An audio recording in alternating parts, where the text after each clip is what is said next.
Hi all. Against to all the name of Jesus. మరొక దినం దేవుడు మనకిచ్చినందుకు దేవునికి వందనాలు చెల్లిస్తూ ఈరోజు మనము నేర్చుకోబోయే టాపిక్ ఏంటంటే how humility and obedience go hand in hand. అంటే వినయము, విధేయత ఎలా కలిసికట్టుగా వెళ్తాయి, ఎలా కలిసి ఉంటాయి అనేది మనం నేర్చుకుందాం. Let's look into this verse as an example and learn. మన జీవితంలో ఈ వచనాన్ని మనం చదువుకొని వినయంతో, విధేయతతో ఎలా ఉండాలి, ఎందుకు ఉండాలి అనేది మనం నేర్చుకుందాం. Philippians 2:8 it says, "And being found in appearance as a man, he humbled himself and became obedient to the point of death, even the death of the cross." మరియు ఆయన ఆకారమందు మనుషుడిగా కనబడి మరణము పొందినంతగా, అనగా శిలువ మరణము పొందినంతగా విధేయత చూపిన వాడై తన్ను తాను తగ్గించుకొనెను. అయితే ఇక్కడ ఎవరి గురించి మాట్లాడుతున్నారు? ఫస్ట్ మనం తెలుసుకోవాల్సింది ఏంటంటే ఈ వచనంలో ఎవరి గురించి మాట్లాడుతున్నారు అంటే, ఇక్కడ ఆయన మనుష్యుడిగా కనపడి ఆకారమందు మనుష్యుడిగా కనపడుతున్నాడు, కానీ ఆయన మనిషి కాదు. సో ఇక్కడ ప్రభువైన యేసుక్రీస్తు గారి గురించి మాట్లాడుతున్నట్టుగా మనం చూస్తూ ఉన్నాం. So he came as a man, as an appearance as a man.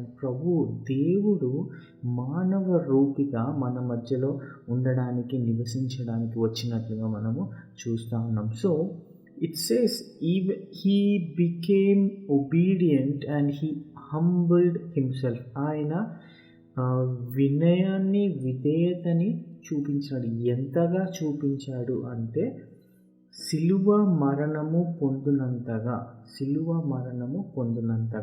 So ఈ శిలువ మరణము పొందినంతగా అని మనము ఆలోచిస్తే ఇది ఆ కాలము, ప్రభువైన యేసుక్రీస్తు వారు నివసించిన కాలమందు ఈ శిలువ మరణం అనేది చాలా భయంకరమైన మరణము. ఇది చాలా కఠినమైన శిక్షగా అక్కడ ఆ కాలంలో మనము చూస్తూ ఉన్నాం. సో ఈ వినయము అంటే మనల్ని మనము తగ్గించుకోవడము అనేది మన జీవితంలో క్రైస్తవులుగా మనం దేవుని వెంబడించిన వారంగా, దేవుణ్ణి మనం అనుసరించిన వారంగా మనకి చాలా అవసరము.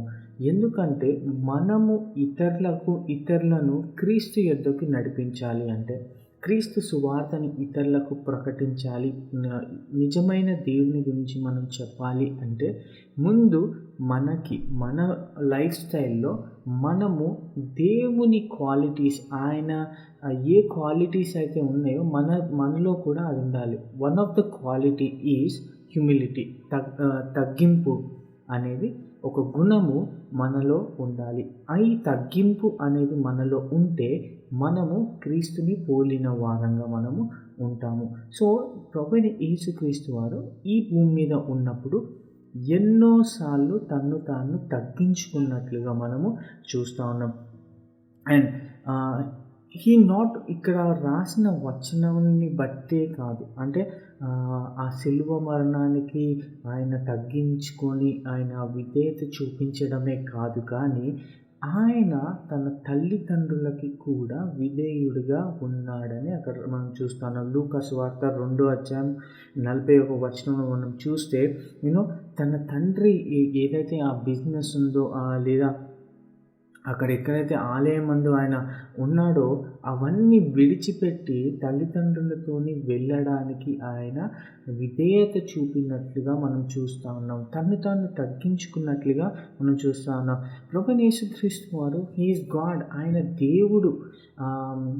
ఆయన ఒక మాట సెలవిస్తే సమస్తం మారిపోతుంది, కానీ తండ్రి చిత్తానికి ఆయన లోబడి తన్ను తాను తగ్గించుకొని మానవ రూపంలో మన మధ్యలోకి వచ్చి మనకి రక్షణ కోసము మన మధ్యకు వచ్చినట్టుగా మనము చూస్తూ ఉన్నాం. సో అండ్ ఆల్సో ఇది ఒకటే సిచ్యువేషన్ కాదు, మనం ఇలా మనం ఎగ్జాంపుల్స్ చూసుకుంటా ఉంటే ఆయన దేవుడు అయినప్పటికీ బాప్తీసం ఇచ్చు యోహాను ద్వారా బాప్తీసం పొందడానికి తన్ను తాను తగ్గించుకున్నాడు. ఆయన దేవుడు, ఆయన యందే మనం బాప్తీసం పొందాలి. కానీ ఆయన బాప్తీసం ఇచ్చే యోహాను దగ్గర బాప్తీసం పొందడానికి తన్ను తాను తగ్గించుకున్నట్లుగా మనము చూస్తూ ఉన్నాం. అండ్ ఆల్సో ఇంకో ఎగ్జాంపుల్ మనం చూసుకున్నట్లయితే యోహాను సువార్త 13వ అధ్యాయంలో మనం చూసినట్లయితే శిష్యుల పాదాలు ఆయన కడిగినట్లుగా మనము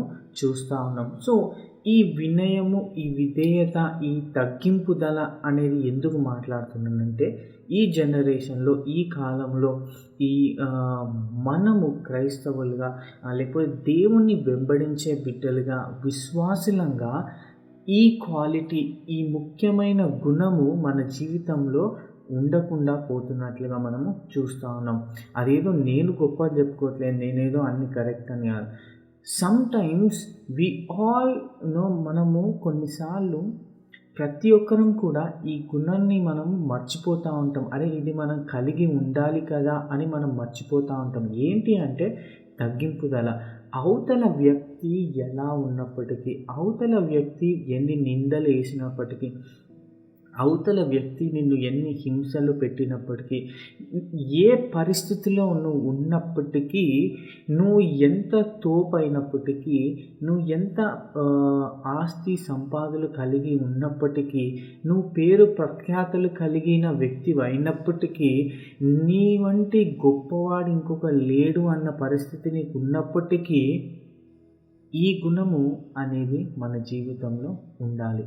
ఎందుకంటే ప్రభువైన యేసుక్రీస్తు వారికి ఉండిన గుణము తగ్గింపుదల, విధేయత. మనల్ని మనము తగ్గించుకోవడం అనేది చాలా ప్రాముఖ్యమైనది. ఈ గుణాన్ని మనము కలిగి ఉన్నప్పుడే మనము ఇతరులను క్రీస్తు యొద్దకు నడిపించగలుగుతాం. ఇతరులను క్రీస్తు యొద్దకు మనం తీసుకురాగలుగుతాం. మనం నిజమైన సువార్త ఇతరులకు చెప్పాలంటే, నిజమైన దేవుని గురించి ఇతరులకి పంచుకోవాలంటే, నా సాక్ష్యం ఇదండి, నిజమైన దేవుడు ఇది అని నీ జీవితంలో ఆ వినయం లేకపోతే, ఆ తగ్గింపుదల లేకపోతే, ఎవడు కూడా నువ్వు చెప్పేది పట్టించుకోడు, ఎవడు కూడా నువ్వు చెప్పేది వినడు. ఎందుకంటే మనము మాట్లాడిన మాటలు నిమిత్తం మాత్రమే. మన స్వభావము, మనం ఎలాగైతే జీవిస్తున్నామో, మన life style, it is a teaching and it is an example the people look at. మన ఎలా జీవిస్తున్నాము అనేది ప్రజలు చూస్తూ ఉంటారు. సో మన జీవితంలో తగ్గింపుదల ఉండడము అనేది చాలా ఇంపార్టెంట్. ఎందుకు అంటే మనము ఈ భూమి మీద ఒకటే పని మనకి. అంటే ఇంకేం పని చేసుకోవద్దా, నేను ఆఫీస్కి పోవద్దా, పని చేసుకోవద్దా, చదువుకోవద్దా, మళ్ళీ ఇవన్నీ ఎందుకు చేస్తున్నాం, మనం భూమి మీద ఉండి ఎందుకు చదువుకుంటున్నాం, స్కూళ్ళకి ఎందుకు పోతున్నాం, కాలేజీలకు ఎందుకు పోతున్నాం, ఆఫీస్లకు పోయి ఉద్యోగాలు ఎందుకు పోతున్నాం. నో, నేను అవన్నీ చేయొద్దు అనట్లే. కానీ ప్రభు అయిన యేసుక్రీస్తు వారు ఈ భూమి మీద నుండి ఆకాశానికి ఆరోహణుడై వెళ్ళక ముందు ఆయన చెప్పినది ఏంటంటే, లోకమంతటికి వెళ్ళి సువార్తని ప్రకటించండి. ఆయన తిరిగి రానై ఉన్నాడు అని మనము ఇతరులకు ప్రకటించాలి, ఇతరులకు తెలియజేయాలి. ఎవరైతే క్రీస్తు గురించి ఎరగని ప్రజలు ఉన్నారో వారికి మనము ఈ నిజమైన క్రీస్తు ఎవరు, అసలు ఆయన ఎందుకు రాబోతున్నాడు, మళ్ళీ ఏంటి అనేది మనం ఇతరులకు తెలియజేయాలి, వాళ్ళని రక్షణలోకి తీసుకురావాలి. ఇది మనకి మెయిన్ పని. మనము లోకరీత్యంగా మనము ఈ లోకంలో భౌతికంగా మనం చేసే కార్యాలన్నీ అవన్నీ సెకండరీ. కానీ మనకి ఉండే ఇంపార్టెంట్, అన్నిటికన్నా ముఖ్యమైన పని ఆత్మలు సంపాదించాలి.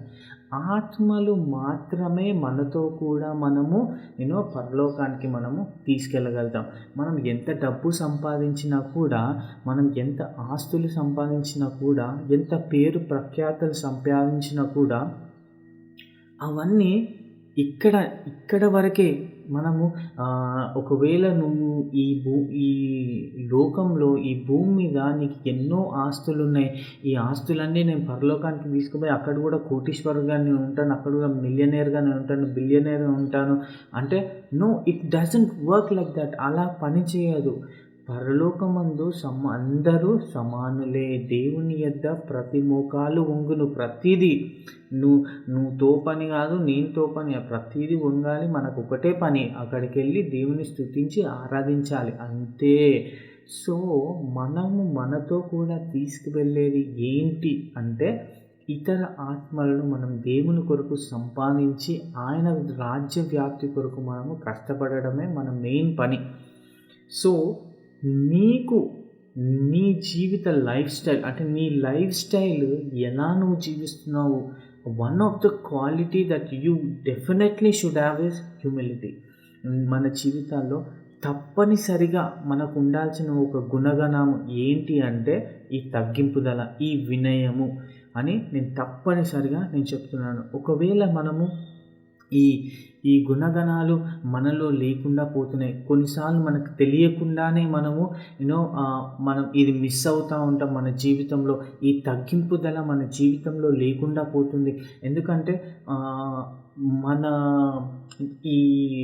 మనము ఈ భూమి మీద కలిగిన వాటిని బట్టి మనం అతిశయిస్తూ ఉంటాం. సో ఈ అతిశయ అనేది మనకి తగ్గింపు నుండి మనల్ని దూరపరుస్తున్నట్టుగా మనము చూస్తూ ఉన్నాం. సో ఎప్పుడైతే మనము ఈ భూమి మీద మనం సంపాదించుకున్న వాటి మీద మనం అతిశయిస్తామో మన హృదయంలో గర్వం అనేది వస్తుంది. ఈ గర్వము అనేది వచ్చినప్పుడు మనము ఈ తగ్గింపుదల, ఈ వినయము అనేది మనము కోల్పోతున్నట్లుగా మనము చూస్తూ ఉన్నాం. అండ్ ఇక్కడ మనం చూసినట్లుగా ఈ వచనంలో చూసినట్లయితే ఆయన శిలువ మరణము పొందినంతగా విధేయత చూపిన వాడై తన్ను తాను తగ్గించుకొనెను. అంటే దేవుడు తను తాను తగ్గించుకున్నాడు. ఎందుకు తగ్గించుకున్నాడు అని ఒకసారి ఆలోచించుకోండి. నీ కొరకు, నా కొరకు, మనకి రక్షణని తీసుకురావడానికి, మనల్ని దేవునితో కలపడానికి ఆయన ఈ శిలువ మరణానికి కూడా విధేయత చూపించాడు. తన్ను తాను తగ్గించుకున్నాడు. ఆయన తగ్గించుకోలేకపోతే ఈరోజు మనం ఎక్కడుండేవాళ్ళం? ఈరోజు మనకి రక్షణ కలిగేదా? ఈరోజు మనకి నిరీక్షణ అనేది ఉండేదా? లేదు. మన జీవితంలో కూడా మనము ఈ వినయము, ఈ తగ్గింపు హృదయము, ఈ తగ్గింపు గల జీవితము మన అందరం కూడా కలిగి ఉండాలి అని నేను కోరుకుంటా ఉన్నాను. అండ్ ఆల్సో మత్తయి సువార్త 26వ అధ్యాయం మనం చూసుకున్నట్లయితే 36-39 వరకు, అక్కడ ఆయన గెత్సెమనే తోటకి వచ్చినప్పుడు ఆయన శిష్యులతో చెప్తాడు, మీరు ఇక్కడ ఉండండి, నేను వెళ్ళి ప్రార్థించి వచ్చేదను అని ఆయన చెప్పి వెళ్ళగా ఆయన హృదయము ఎంతో భారముతో నిండినదిగా అక్కడ మనము చూస్తూ ఉన్నాం. ఎందుకు అంటే ఆయన ప్రార్థించిన ప్రార్థన వల్ల మనం తెలుసుకోవచ్చు. ఏమని ప్రార్థించానంటే, మై ఫాదర్, తండ్రి, నీ చిత్తమైతే ఈ గిన్నెని నా నుండి తప్పించుము అని అక్కడ ప్రార్థించినట్లుగా చూస్తున్నాం. కానీ ఒకవేళ నీ చిత్తమైతే నీ చిత్తమే జరిగించు అని కూడా చెప్పినట్లుగా మనం చూస్తూ ఉన్నాం. సో ప్రభు అయిన యేసుక్రీస్తు వారికి ఆ భారము తప్పలేదు. మన జీవితంలో కూడా మనం అనుకుంటాము, అరే నాకేం తక్కువ, నేను అన్నిట్లో తోపుగా నేనున్నాను, నాకేం తక్కువ, నాకు ఇంత ఆస్తి ఉంది, ఇంత సంపద ఉంది, ఇంత పేరు ఉంది, నేను ఇంత చదువుకున్నాను, ఇంత సంపాదిస్తున్నాను, లేకపోతే నాకు ఇన్ని తలాంతులు ఉన్నాయి అని ఎన్నోసార్లు మనల్ని మనం అనుకుంటాం, నేను గొప్ప ఇతరుల కంటే అని అనుకుంటాము. కానీ అలాంటి సిచ్యువేషన్లో దేవుని చిత్తానికి మనము లోబడుతున్నామా లేదా? మనం అడగొచ్చు, దేవా నీకు ఒకవేళ దేవా ప్లీజ్ ఈ పరిస్థితిని నా జీవితం నుంచి తీసేసే, లేకపోతే ఈ సమస్య నుండి నన్ను దూరపరచు, లేకపోతే ఈ కష్టాల నుంచి నన్ను దూరపరచు అని మనం దేవుణ్ణి అడగవచ్చు. కానీ దేవా నీ చిత్తమే నాకు జరిగించు, నీ చిత్తము ఇదైతే నేను ఒప్పుకుంటున్నాను, ఒకవేళ ఇదే నీ చిత్తం అయితే ఇంకా అలాగే కానీ అని మనము ధైర్యంగా విధేయత కలిగి దేవుని దగ్గర మనం ఉండాలి. కానీ కొన్నిసార్లు ఈ విధేయతని మనము కోల్పోయినట్లుగా మనం చూస్తూ ఉన్నాం. ఎందుకంటే దేవుని దగ్గర మనం పోరాడిన వాళ్ళంగా మనం ఉంటాం. ఎందుకు పోరాడుతున్నాం అంటే, దేవా నీకు అర్థం కాదా, నా పొజిషన్ ఏంటి, నీకు అర్థమైతే నా సిచ్యువేషన్ ఏంటి, నేను ఎంత బాధలో ఉన్నాను, ఎన్ని కష్టాల్లో ఉన్నా, అయినప్పటికీ నన్ను ఇన్ని కష్టాల్లోంచి నన్ను తీసుకెళ్తున్నావు, నీకు అన్ని సాధ్యమే కదా, ఈ కష్టం నుంచి నన్ను దూరపరిచి ఈ కష్టం నాలోంచి తీసేసి నా కుటుంబం పరిస్థితులు మెరుగుపరచవచ్చు కదా, నువ్వు ఒక మాట సెలవిస్తే అయిపోతుంది కదా, నేను ఇంత ప్రార్థన చేస్తున్నాను అయినప్పటికీ నా జీవితంలో ఏ కార్యాలు జరగట్లేదు, నేను ఇంత ప్రార్థించినప్పుడు కూడా నా జీవితంలో ఏది కూడా కలగట్లేదు, ఏంది ప్రభు అని దేవుని దగ్గర కొట్లాడదాం. కానీ ఎప్పుడైనా దేవుని దగ్గర, దేవా ఒకవేళ ఇది నీ చిత్తమైతే నేను విధేయత చూపిస్తున్నాను ప్రభు అని ప్రార్థించావా, అని దేవునితో నువ్వు చెప్పావా, దేవునితో మాట్లాడావా? Lord, if it is your will let this be done, ఇది నీ చిత్తమైతే ఇలాగనే జరుగునుగాక అని దేవునితో నువ్వు ఎప్పుడైనా అనగలిగావా? దేవా ఒకవేళ ఈ కష్టాలు కూడా నేను వెళ్ళాలని నీ చిత్తంగా ఉంటే, దేవా ఒకవేళ ఈ కష్టాలు కూడా వెళ్ళాలని నీ చిత్తంలో ఉంటే అలాగే జరగని, ఒకవేళ ఈ ఇరుకులు ఇబ్బందులు నీ చిత్తంగా ఉంటే అలాగే జరగని అని ఎప్పుడైనా మనం అనుకున్నామా? ఒక్కసారి ఆలోచించండి. ఈ వినయము విధేయత అనేది ఒకదానితోనే ఒకటి కలిసినట్టుగా మనం చూస్తూ ఉన్నాం. వినయం ఉండి విధేయత లేకపోతే పని చేయదు, వినయం లేకుండా విధేయత ఉన్నా పని చేయదు. వినయం అనేది ఉండాలి, తగ్గింపు హృదయం ఉండాలి, అలానే విధేయత అనేది ఉండాలి అని మనం ఈరోజు నేర్చుకుంటా ఉన్నాం. అండ్ ఆల్సో ఈ రెండు ఎందుకు ఒకేసారి ఉండాలి, ఉంటాయి అని నేను అంటున్నానంటే, నన్ను నేను తగ్గించుకున్నానండి కానీ నేను నీ మాట వినను అంటే అది కరెక్ట్ కాదు. నేను ఎవ్వరి కోసం నేను తగ్గను, సరే నీ మాట వింటా, అది కూడా కాదు.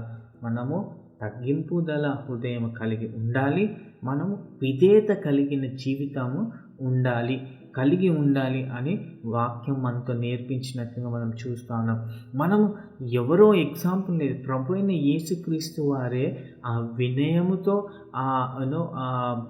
విధేయత కలిగిన జీవితము ఆయన జీవించి చూపించినట్లుగా మనము చూస్తూ ఉన్నాం. సో ఈరోజు మనం అనుకుంటాం కొన్ని పరిస్థితులు, కొన్ని సిచ్యువేషన్స్ ఎలా ఉంటాయి మన జీవితంలో అంటే, ఈ సిచ్యువేషన్లో మాత్రము నేను తగ్గను, నువ్వు ఏ పరిస్థితి అయినా చెప్పు నేను వింటాను మాట, నువ్వు ఈ ఒక్క మాట వదిలేసేయి, లేకపోతే ఈ ఒక్క పరిస్థితిలో మాత్రము నేను ఎవరి మాట వినను, నువ్వు ఏదన్నా చెప్పు, నువ్వు ఇంకా ఏదన్నా మాట్లాడు, కానీ ఈ విషయంలో మాత్రము నేను ఎవరి మాట వినను, నేను అస్సలు తగ్గించుకోను అని కొన్ని సందర్భాలు మన జీవితంలో ఉంటాయి. కానీ అలాంటి సందర్భాల్లో కూడా విధేయత కలిగిన జీవితం మనం కలిగి ఉండాలి, వినయము కలిగిన జీవితము, అలాగే మనము తగ్గించుకునే జీవితము మనము కలిగి ఉండాలి. అది మనకి అనుకూలము లేని పరిస్థితులు అయినప్పటికీ మనము అలానే ఉండాలి. ఆ పరిస్థితులు ఎలాంటివైనా పర్లేదు. మనం అనుకుంటాం, అరే ఈ పరిస్థితుల్లో ఎట్లా తగ్గించుకొని ఉంటారండి, ఈ పరిస్థితుల్లో నన్ను ఎలా విధేయత చూపించమంటారు, అసలు నీకేమన్నా బుద్ధి ఉందా, అసలు నువ్వు ఎలా అడుగుతావు నన్ను తగ్గించుకోమని, అసలు నా తప్పేముంది ఇలాంటి పరిస్థితుల్లో, అసలు నేను ఏం చేశాను, నేనేం తక్కువ చేయలేదు కదా. ఇలాంటి పరిస్థితులు వచ్చినప్పటికీ మనల్ని మనము తగ్గించుకునే జీవితాన్ని కలిగి ఉండాలని దేవుడు కోరుతా ఉన్నాడు. మనము విధేయత కలిగి ఉండాలని దేవుడు కోరుతా ఉన్నాడు. దేవుడు జీవించి చూపించాడు. ప్రభువైన యేసుక్రీస్తు వారు భూమి మీద ఉన్నప్పుడు ఆయన ఎలా జీవించాలో జీవించి మరీ చూపించాడు. మనం అనుకుంటాం ఇది అసలు సాధ్యమే కాదు, ఈ పరిస్థితిలో ఎలా ఉంటాము, ఇలా ఉండలేము అని మనం ఎన్నో డిబేట్లు పెట్టవచ్చు, ఎన్నో పరిస్థితులు, ఎన్నో ఆర్గ్యుమెంట్స్ మనం మాట్లాడుకోవచ్చు. కానీ it is possible with Christ. దేవుని చేత మనము ఇది సాధ్యం. మనం దేవుణ్ణి అడగాలి, దేవా విధేయత కలిగిన హృదయము మాకు కావాలి. వినయము, తగ్గింపుదల కలిగిన హృదయము మా జీవితాలకి కావాలి అని మనం అడిగినప్పుడు మనకు దేవుడు దయచేస్తాడు, మనకు అనుగ్రహిస్తాడు, మనకి సహాయం చేసే దేవుడుగా ఆయన ఉన్నట్లుగా మనం చూస్తూ ఉన్నాం. అండ్ ఆల్సో ఈ వచనాన్ని చూసుకున్నట్లయితే ఎంతగా ఆయన వినయాన్ని చూపించాడు, ఎంతగా విధేయతని చూపించాడు అంటే సిలువ మరణము పొందునంతగా, అంటే అంటిల్ డెత్, అంటే అది మరణము అనేది, అంటే ఇంకా మరణం తర్వాత జీవితం అయిపోయింది, ఇంకా that is the end of life కదా. మనం అనుకుంటాము విధేయత ఎంతవరకు చూపించాలి, మనం తగ్గింపు గల హృదయం తగ్గింపు గల జీవితం ఎంతవరకు మనం ఉండాలి అని అనుకుంటాం. ఒక నెలనా, ఒక సంవత్సరమా, 10 సంవత్సరాల వరకు నో, అంటిల్ డెత్, సిలువ మరణము పొందేంత వరకు కూడా దేవుడు తగ్గింపు గల జీవితాన్ని కలిగి ఉన్నాడు, విధేయత కలిగిన జీవితాన్ని ఆయన కలిగి ఉన్నట్టుగా మనం చూస్తున్నాం. సో మన జీవితంలో it is not an option, అది ఆప్షనే కాదు. మనము జీవించినంత కాలము కూడా మనము తగ్గింపు గల జీవితం ఉండాలి, విధేయత కలిగిన జీవితము మనకు ఉండాలి. ఇవి రెండు మన జీవితాల్లో కలిసికట్టుగా ప్రయాణించాలి. తగ్గింపు ఉండి విధేయత లేకపోతే నడవదు, విధేయత ఉండి తగ్గింపు లేకపోతే కూడా నడవదు. ఈ రెండు మన జీవితానికి అత్యవసరము. ఎందుకు అంటే మనము ఇతరులకు క్రీస్తు గురించి మనం చెప్పేటప్పుడు, ఇతరులకు మన జీవితాన్ని సాక్ష్యాలుగా మనం చూపించేటప్పుడు, ఇతరులు మన జీవితాల్లో చూసే క్వాలిటీస్, మన జీవితాల్లో చూసే విధానము ఇదే.